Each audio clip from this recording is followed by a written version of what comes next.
สำหรับวิธีการเฮ็ดเวียกเนาะของแอปตัวนี้ง่าย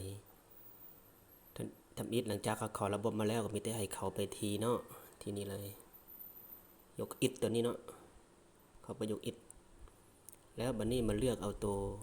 สมมุติว่าเราเติมเงินเข้ามาเนาะขั้นต่ำแม่น300,000กีบถ้าแม่นสายฟรีมันจะได้กดเพียงแต่10เทื่อต่อวันเนาะตัวนี้สายฟรีน่าจะเติมเงินเป็นขั้นต่ำ300,000เนาะ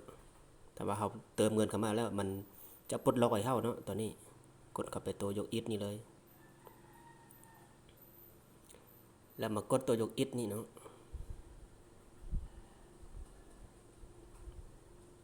เขามีแต่รอทาให้ระบบจัดการเองเนาะ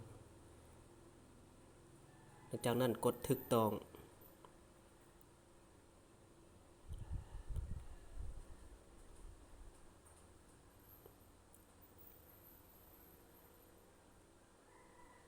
ภารกิจของเราก็มีแต่แบบนี้สิเนาะในแต่ละวันเราก็มากดยกอิฐตัวนี้จนกว่ามันจะฮอด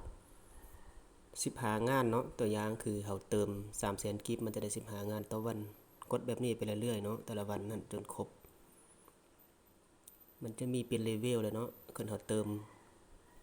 ล้านหามันเราจะได้20เทื่อต่อวันเนาะ3ล้านมัน25เทื่อ15ล้าน30เทื่อ